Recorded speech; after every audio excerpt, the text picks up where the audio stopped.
Welcome to The Cap, where we are here to speak with college reps and other professionals in the field of college admissions to help answer all your questions and guide you through every step of the process. So if you're serious about college admissions, you've come to the right place. Are you ready? Let's talk about it. And now, here's your host, Dr. John Durante. Welcome to The Cap, the College Admissions Process Podcast. I am your host, John Durante, and I am here to introduce you to college admissions representatives and other professionals in the field of college admissions. Our purpose is to serve you, the students and parents, so that you may gain insight straight from the people who ultimately make the decisions. Regardless of whether you apply to a particular school being highlighted in a given episode, you should listen to all of them, as each guest will give you tremendous insight and advice on every aspect of the college admissions process, prompting you to come up with your own follow-up questions for when you visit campus or meet with a college admissions representative yourself. Don't forget to visit our website, www.collegeadmissionstalk.com, or the show notes of each episode to access the alphabetical list of all the colleges available with the related audio link to the right of each school. The alphabetical list provides you with on-demand access to all of the episodes so that you may listen whenever you wish. And if you want to receive links to episodes before they are released on the podcast, along with other related resources, please fill out the email opt-in form also available on our website and in the show notes of each episode. Lastly, please email me with any questions or comments at collegeadmissionstalk@gmail.com. So are you ready? Let's talk about it. Welcome to The Cap, the College Admissions Process Podcast. I am your host, John Durante, and it gives me great pleasure to introduce to you today Dr. Andy Borst, who's the Director of Undergraduate Admissions at the University of Illinois, Urbana-Champaign. Dr. Borst, thank you so much for being here today. How are you? I'm doing great, John. Thank you so much for the invitation to come and join you. It is our honor and pleasure. So, Dr. Borst, let me ask you to give us a brief introduction about yourself. How long have you been in admissions, and how did you end up in such a position? Sure. So I have been at the University of Illinois for the last 7 years. I have spent more time in the director's chair than I have really truly in admissions. So I came from the student affairs world. I've never been the admissions counselor road warrior. Prior to Illinois, I was at one of the regional institutions within the state of Illinois. So I've gotten to know the state very well and still learning the admissions field. Well, terrific. Thank you so much for being here. We really appreciate it. So what is it about the University of Illinois that makes it so appealing for so many students to want to apply and ultimately attend? We have a lot of applications each year. I think most of the students that are considering Illinois are also considering other large competitive flagship institutions. We are oftentimes called the Silicon Prairie. Many of our students are on the cutting edge of innovation. So YouTube, LED lights, PayPal were all created at the University of Illinois. Wow, that's interesting to know. And I was wondering, you mentioned applications. Dr. Borst, how many applications do you review a year? And how do you determine how many students to accept, waitlist, and even deny when there are more deserving applicants than seats available? One of the things that's unique about how admissions works at the University of Illinois is that we admit by major rather than just generally to the university. And so we have not just one admission standard, but 138 different admission standards. Some of our programs are highly competitive with admit rates that are about on average with many of the Ivy institutions or other highly rejective institutions, whereas other programs are more in the range of any student that would be on the cusp of college ready. And so there's the full gamut of what is the typical student applying to the university. So the programs that tend to be more competitive are usually our engineering and business programs, especially computer science being our most selective program. But it's not just those programs. We have a full slate of academic majors that draw lots of interest. More recently, we get about 70,000 applications each year. Wow. We're looking to admit roughly around just under half of those applications. So while computer science has an admit rate close to 5 to 7%, on average, campus is roughly about 45% admit rate. Well, thank you so much for sharing that insight and that data. We really appreciate it. Another statistic that I read is that you have a retention rate of 93%, which is astonishing as it's a testament to the great work that you do in admissions in terms of accepting the right students, but also the great work that the university does to keep students happy and on campus. And I also mention this because as students and their parents are preparing for the college admissions process, I think looking at retention rates is definitely something that could help you in the process. So thank you again for that information, Dr. Borst. And if possible, visiting campus is important for the students to get a feeling of the school and, of course, the surrounding area. So if a student is able to come to campus, what are the areas that they should visit? And what are some of the questions they should be asking to help them determine whether the University of Illinois is the right fit for them or not? We've changed up our visit structure quite a bit to put students in front. So you would never be in front of an admissions staff member who's going through all of the reasons of why you should come to the University of Illinois. You're hearing directly from students. It's our student staff that are doing the presentation. It's our student staff that are doing the Q&A panels. It's our student staff that are walking students and families around campus to see the different areas. Most students in feedback that we get tend to mention the quad as the main point to know if this is going to be a fit for them. We're a large institution, so roughly about 50,000 total, 35,000 undergraduate students. And so when a student or prospective student sees our quad, they tend to get an idea of if this place is going to be too big for them, when in reality, there's lots of pockets that students can find a smaller community. So living, learning communities, different campuses by college. And so we're 11 different schools and colleges that represent the whole university. So there are ways to make a large campus feel small. But for most of the feedback that we get from students, it's going to be just walking around that quad to get a sense for if this can be a good fit or not. Well, thank you so much for that overview. 11 schools. You mentioned the quad, which I have seen, and it is absolutely outstanding. But I also like how you mentioned that, yes, you are a large school, but there are a lot of small pockets that students can find once they're on your campus. So, again, we appreciate that. And Dr. Boss, I was curious, what is the average profile of the current freshman class? And if a student falls a little lower, what are some of the things that they can do to enhance their overall application? I know we're going to talk about test optional later, but I have been surprised with how easy it has been for us to implement a test optional process. And so rather than giving statistics of a middle 50th percentile, what we're looking for is primarily in the academic record. We're looking at English, we're looking at math, science, social science, foreign language as the 5 core academic areas. And we're wanting to see students take, I would say, a rigorous course sequence, maybe not the most rigorous course sequence, because that tends to be overemphasized. We're not necessarily needing to see the absolute as many APs as possible, but at least some college preparation coursework. And we're wanting to see A's and B's. What I see students that are on the margins tend to leave out of their application. If there are lower grades, if there's any C's or D's on the transcript, you need to give me an explanation for what happened in that semester. Oftentimes students, especially in light of the global pandemic, we see differences in grades in the semesters that were spent maybe in remote learning or just different class structure, and then a rebound in grades when classes kind of return back to more of in person. But I need to understand what happened in those lower performing semesters so that I can understand the context. So grades would be the biggest thing that we lean on. But then second, the essay is huge for us. We asked 2 essay questions in addition to the Common App question, and it's kind of like, why this major and what do you intend to do with this major? And those 150-word essays are really just short answer, but we put a lot of emphasis into what is going to go into who we're going to admit and who we're not going to admit. I would say that's doubly so for our most competitive programs in engineering and business, computer science, is that while I had a perfect test score and I had perfect grades and I took all the APs, for those programs, that's not enough. Like, you need to give us something in your essay that's going to show us that you want something that is unique and that you're able to identify how coming to our campus is what's going to set you apart. Now, that's not a why us major. That's why you and why this program is going to be a good fit. Well, thank you so much for that overview. And I really appreciate how you talked about the essay, but specifically the 2 supplemental questions that you ask.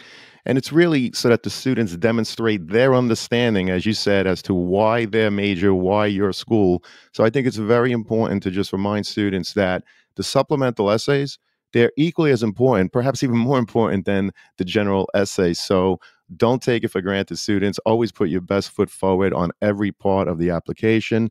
I also appreciate that you talk about the review looks at the 5 core academic areas. You're looking at rigor, but not necessarily all APs. You are looking at A's and B's. And I appreciate the insight in terms of if you did get a C or a D, really, students, you have to explain that. Very important as part of this process. And also the fact that you didn't give me the mid 50% range when it comes to testing. As we all know, with tests being optional at most institutions, that mid 50% range is actually skewed. So I know a lot of times when students see that mid range in terms of testing, they get scared, but it's important to remember that only students that are scoring the highest are submitting. So great insight. We really appreciate it. I was also curious, what percentage of your students are from out of state? And does the application process differ for in-state or out-of-state students in terms of your overall review? So being the state flagship for the state of Illinois, our mission is to serve the state of Illinois. So about 70 to 75% of our students are Illinois residents. The other 25 to 30% are coming from outside of the state, but it's split pretty evenly between international students and domestic non-residents. So our international students, we are the largest or second largest. We go back and forth with Arizona State of the largest feeder for international students to public institutions in the country. Many of our students are coming from China, India, Korea, but then we've seen an increase in the number of countries. How we might be different from some of the other large competitive flagship institutions is that we are more diverse in all of the assets of ways diverse is defined. So physical diversity by race, ethnicity, diversity by geography, globally, diversity by countries represented as well as states represented. Many of our students are coming from California, New York, New Jersey, Florida, Georgia, and Texas would be the primary feeders for domestic non-residents. Hey John, this is Abby from Penn State. Dormify is my go-to for all things small space decor, but my absolute favorite product is their Sutton charging 3-drawer cart on wheels. It is the perfect height for my lofted dorm bed, which adds the extra charging ports to my room, which I really needed. The additional plug-in drawers make my dorm so much cleaner, and it's all on wheels. It's a perfect addition to my room, and I couldn't recommend it enough. Thank you so much for listening. Thank you, Abby, for introducing Dormify to our listeners. Dormify is a one-stop shop for stylish and functional dorm decor, offering a wide range of stylish and functional products for anyone looking to decorate their dorms or small spaces. From bedding to wall decorating to storage solutions, Dormify has everything you need to transform your living space into a comfortable and stylish home away from home. Use our exclusive coupon code COLLEGETALK, that's one word, College Talk, to save 15% on most products when you shop at dormify.com or through the link provided in the show notes. Please note that if you make a purchase through the affiliate link or coupon code provided, the podcast will receive a small commission from Dormify. But rest assured, we would only promote products that we truly believe in and think will benefit our listeners. And now, back to the show.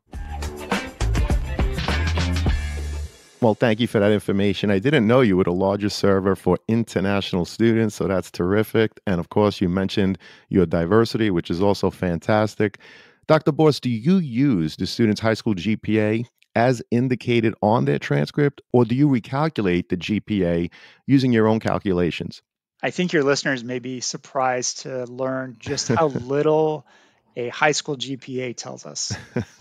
GPAs are great metrics within a high school. They are terrible metrics when comparing students across multiple high schools. So many times I have usually it's a state legislature or a parent who says, my son or daughter has a 3.7 GPA and this is their test score. Tell me their likelihood of admissibility. And they've literally told me nothing about how likely they are to be admitted. Some schools play all sorts of, I would say, games with their GPAs. I've seen one student that had a 3.8 GPA, which you would assume was mostly A's and maybe a few B's. But when we look at the actual academic record, there were 14 C's and 2 D's on a 3.8 GPA. Wow. And it has to do with what are the weighted classes. Some schools have weighted electives, including honors physical education, honors driver's ed. I don't know what happens in honors driver's ed, but those type of games, and I'm not talking about grade inflation there. I'm talking about systems of scales that play into what goes into a GPA. So we do recalculate a GPA along those 5 core academic areas: English, math, science, social science, and foreign language. And that gives us a better indication of how students do on our campus. We also do not include the first year of grades, so the freshman year, in that grade calculation, or the senior year. So students are typically applying when those grades are in progress in the senior year. But we've also seen students that have terrible transitions into high school, that maybe have D's and F's in their freshman year. Lots of reasons for those lower grades, but it's really the sophomore and junior year that are more predictive in how a student is going to perform once on our campus. And I appreciate how you gave that insight in terms of how difficult it is to just look at a GPA.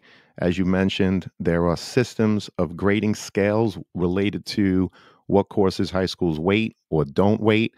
And of course, there are tens of thousands of high schools throughout the country.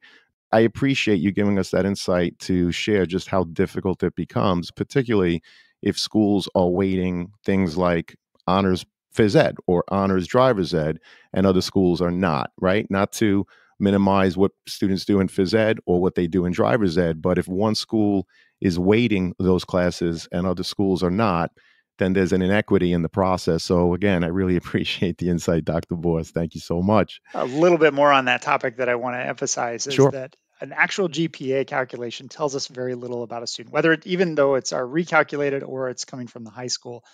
So when you say, what is the GPA that I need, even with the recalculated GPA, tell me the recalculated GPA. That also doesn't give you an indication of how likely a student is to be admitted, because we are looking at, I'm not necessarily concerned about what is your grade average. I'm concerned about your grade performance in specific classes that you're taking that are unique to your high school. So whether a high school changes their curriculum one year to the next, or a school changes from algebra, geometry, algebra 2 to integrated math 1, 2, and 3, like, we can account for those differences because there is that variation in curriculum and in grading scales across schools. Well, we appreciate that. Again, thank you so much. And what are the different ways a student may apply to the University of Illinois? And is there a benefit to applying one way over the other? So we have an early action period.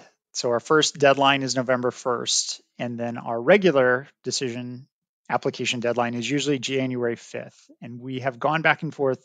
It's taken us more time because we do a thorough holistic review to be able to get decisions out. When we had about half our application volume, we were able to get decisions out before kind of the winter holidays, mid-December timeline. We've actually increased our seasonal staff. So we have about 70 full-time staff and 85 seasonal readers that help us to get through the volume. And even with the increase in staff, it takes us roughly about till the end of January, and then it's getting later and later the more applications that we get, to be able to get decisions back to students in a timely manner so that they can make their decisions before May 1. We do have a priority for students that are applying within the early action. It's not an exclusive priority, but the students that apply early action have a higher admit rate by roughly 10 to 20%. Now, that's also skewed in that the better students also tend to apply earlier. So it's not that we are putting that much emphasis on the early action students. It's just who applies when is different. Our international students tend to apply later. Our students that are coming from historically underrepresented backgrounds tend to apply in the regular profile or the regular decision timeline. But I wanted to make your listeners aware is that there is a difference in admit rate from the early action to the regular decision group.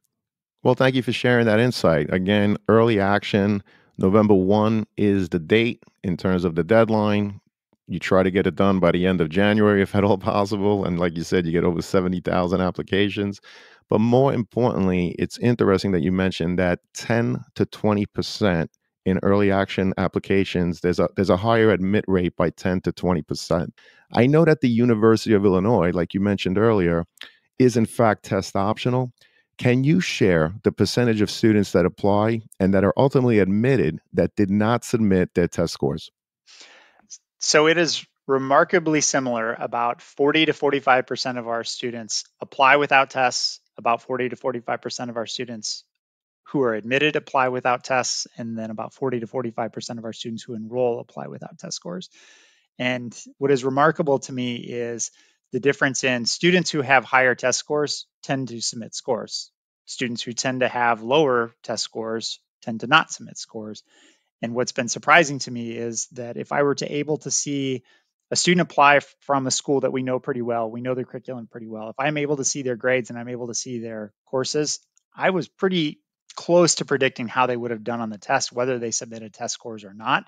Test scores have been helpful for us when a student is applying from a school that we're not familiar with, but it has been easier than I would have anticipated earlier on for us to be able to evaluate without a test score.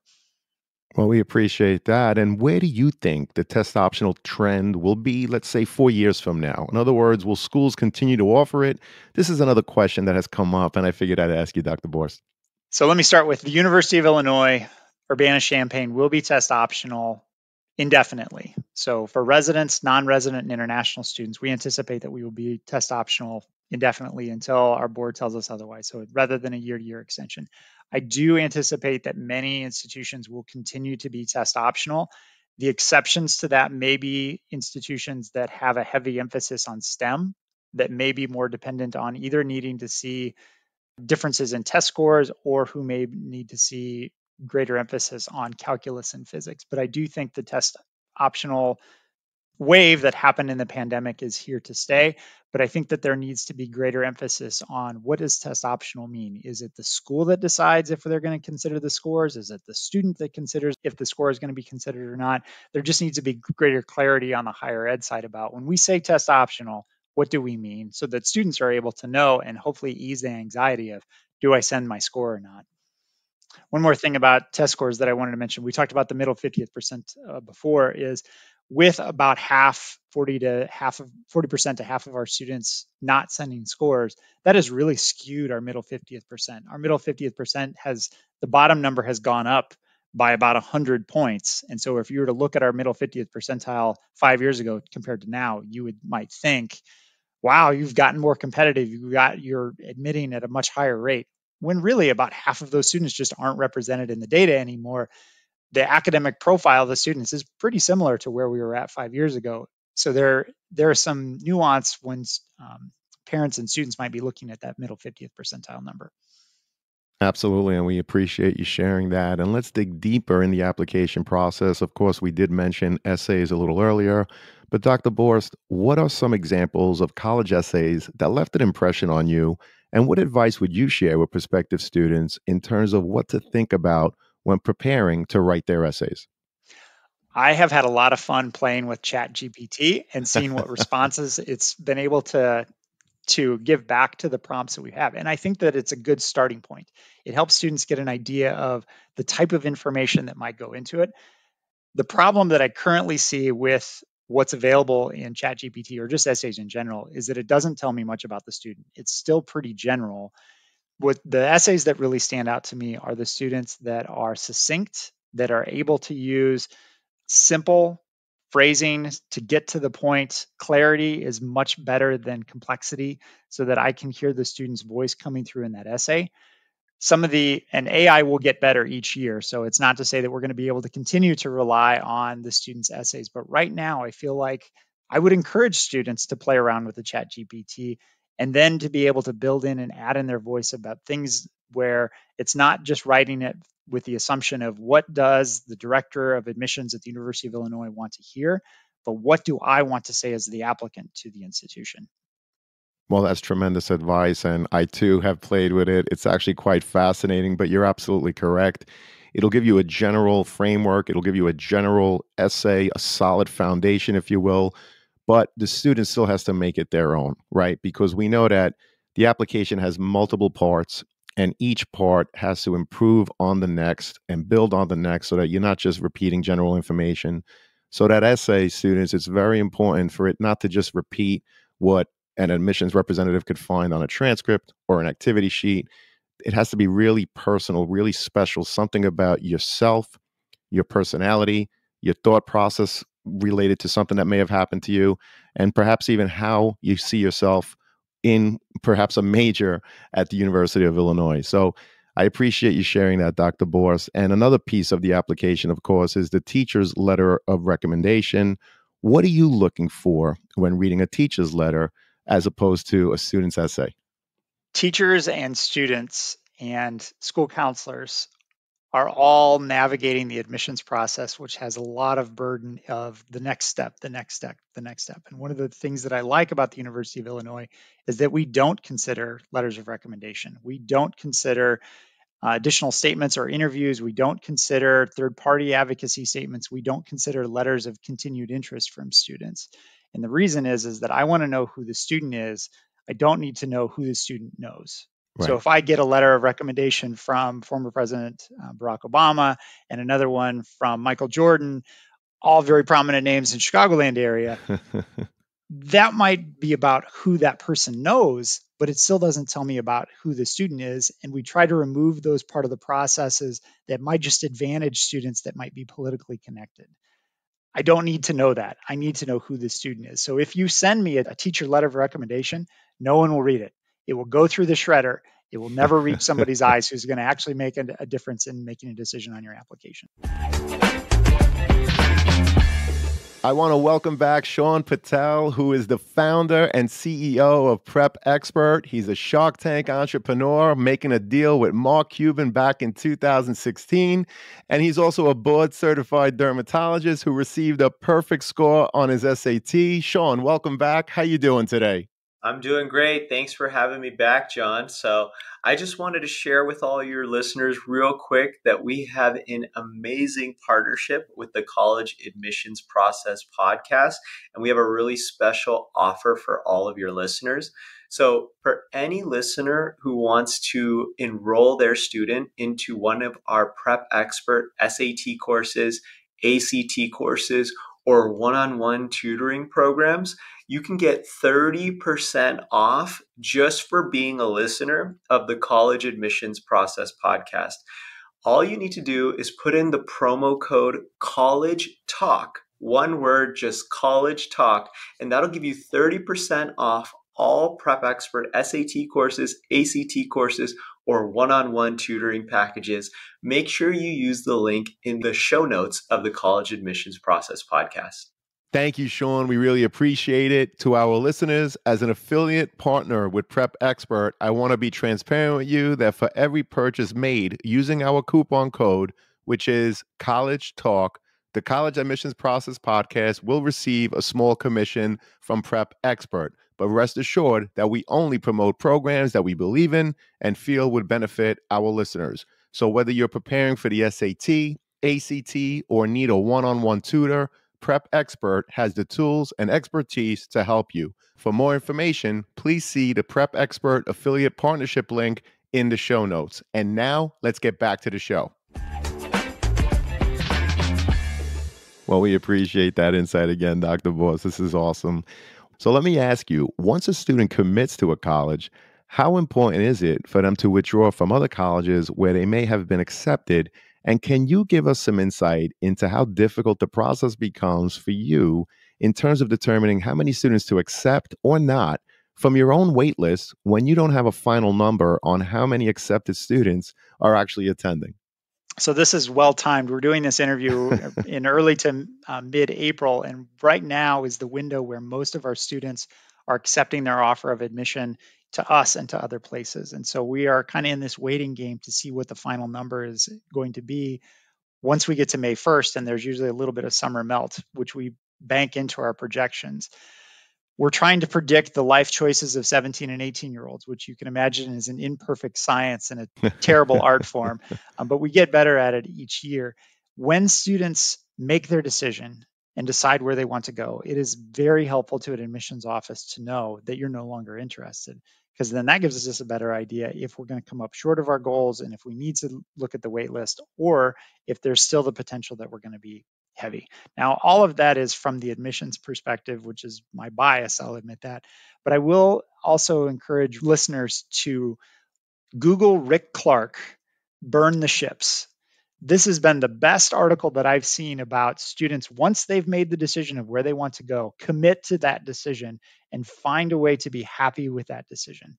I don't want to see students second guessing to say, well, I'm going here, but my dream school, if that was ever a thing, was really this other place. make the decision right about now, whatever is the best fit, whatever is going to be the best financial fit, and to be able to attend that institution without second guessing yourself into the fall semester. So burn the ships and commit to going to that institution. Well, that's terrific advice. Thank you so much. And can you explain what opportunities the University of Illinois offers students that may have had an IEP while in high school in terms of helping to make sure that they continue to be successful once they're on your campus? So the ADA was actually born at the University of Illinois Urbana-Champaign. A lot of the policies that made it into the federal legislation were crafted on our campus, and I think that we Wow. have one of the best disability support services in the nation. Being in 2 hours south of Chicago, we are fairly flat, and we're a great institution for students that have physical disabilities as well as that may be neurodivergent. And so each year we get better and better about servicing students that have IEPs, that are dealing with ADHD, that are dealing with anxiety and depression. And so as a large resourced institution, we're getting better and better. We are really good at helping those students, but we're getting better and better about helping those students in ways that other institutions can't. Fantastic. Well, this has been a phenomenal conversation with a lot of great information for students and their parents. Unfortunately, it leads us to the last question, which is, what are your top 3 pieces of advice that you would provide students and their parents getting ready for the college admissions process? Oh, I think this is a great question. The information can be overwhelming, so just pick one place to start. The second piece of advice I would say is that any institution that you're going to apply to, before you fill out the application, fill out the net price calculator. By law, every institution has to have a net price calculator. And sometimes students and parents don't have the financial fit conversation until about April of the senior year, which is far too late. And so if an institution is going to be out of reach, don't apply there. I know a lot of parents will say, well, we'll find a way to make it work. That's one of the hardest conversations that is happening right now in April of the senior year of, I know you have your heart set on this institution, but it's just too much of a stretch, or it's too much of a stretch from the other choice sets that might be available. So 1, pick a place to start because it can be overwhelming. 2, fill out the net price calculator early for an institution. And then 3, I would just reiterate the point that I made earlier of commit. Once you have lots of time heading into that May 1 decision, not everybody works on the May 1. There are plenty of institutions that are still looking for students throughout the summer. But from a competitive institution perspective, once you've made the decision, commit to that choice, that institution, dive headlong in first, and don't look at social media and what your friends are what colleges your friends might be committing to, or that might be disparaging a choice that you might have been very excited about in the past. I think that can lead to some toxic conversations late in the cycle as you're wanting to say goodbye to your high school friends as you look forward to your future education. Well, we really appreciate those pieces of insight. It's very important to talk about the finances early in the process. And thank you for mentioning the net price calculator. As you said, that is something that every institution has to have available to students and their parents. So we really appreciate that. And lastly, like you said, stay away from the social media, because there is in fact a school for everyone, but not every school is for every student. So if your friend got accepted to a school, that's fantastic. Be happy for them. Maybe that school is not for you, but there is another school that certainly is. So travel your own course and you will find the right fit for yourself. So I want to thank you for this amazing conversation, and I really do hope to have you again soon. This was great, John. Thanks again for the invite.